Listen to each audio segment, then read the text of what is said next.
नमस्कार। आज मैं भारतीय जनता पार्टी के सपोर्टर्स से एक बेहद जरूरी बात करना चाहता हूं।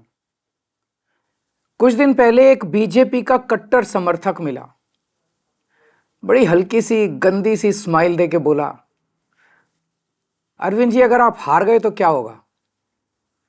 मैंने भी मुस्कुराते हुए पूछा, मैंने कहा भाई मेरी छोड़ो, ये बताओ कि अगर मैं हार गया तो तुम्हारा क्या होगा। वो एकदम सकपका गया, बोला मतलब। मैंने कहा भाई ये बताओ तुम्हारे बच्चे कहाँ पढ़ते हैं। बोला सरकारी स्कूल में। मैंने पूछा अब सरकारी स्कूल कैसे हैं। बोला स्कूल तो बहुत अच्छे हो गए, टीचर भी बहुत बढ़िया पढ़ाते हैं, रिजल्ट भी बहुत अच्छे आ रहे हैं। तो मैंने पूछा ये बताओ कि बीजेपी की कितनी राज्यों में सरकार है। बोला 20 राज्यों में।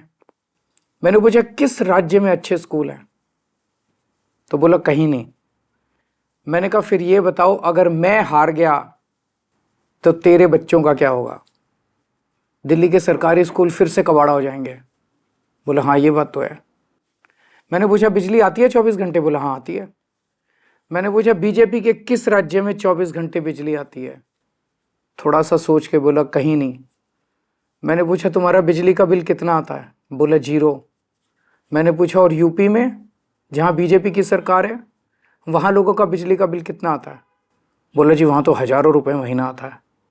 मैंने कहा तो भैया ये बताओ अगर मैं हार गया तो तेरा क्या होगा। दिल्ली में फ्री बिजली, फ्री पानी, फ्री इलाज, अच्छे स्कूल, 24 घंटे बिजली, महिलाओं की फ्री बस यात्रा, ये तो सब बंद हो जाएंगे। कम से कम हर महीने 25,000 रुपये की चपत लगने लगेगी। है 25,000 रुपये देने को। बोला जी मेरी तो 1 लाख रुपये महीने की तनख्वाह है, उसमें भी गुजारा नहीं होता, 25,000 रुपये महीना तो कहाँ से लाऊंगा। मैंने कहा तो फिर बीजेपी भूल जाओ, राजनीति भूल जाओ, पॉलिटिक्स भूल जाओ, अपनी सोचो, अपने परिवार की सोचो। ये सोचो कि अगर केजरीवाल हार गया तो तुम्हारा क्या होगा। वो संतुष्ट हो गया। बोला सर मैं इस चुनाव में तो आपको वोट दे दूंगा पर मैं बीजेपी नहीं छोड़ूंगा। मैंने भी मुस्कुरा के कहा भाई जैसी तेरी मर्जी। मेरी सभी बीजेपी के सपोर्टर्स से अपील है कि अगर बीजेपी आ गई तो आपको हमारी सरकार से मिलने वाली सारी सुविधाएं बंद हो जाएंगी। मोटे मोटे तौर पे 25,000 रुपये हर महीने की चपत लगने लगेगी। हैं इतने पैसे, भुगत लोगे? नहीं ना।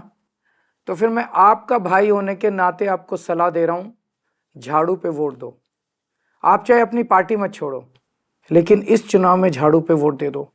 इसी में आपका और आपके परिवार का फायदा है। और हाँ, अगर आपको कभी पर्सनल काम भी हो तो अपने इस भाई के पास आ जाना, मैं हमेशा आपके काम आऊंगा।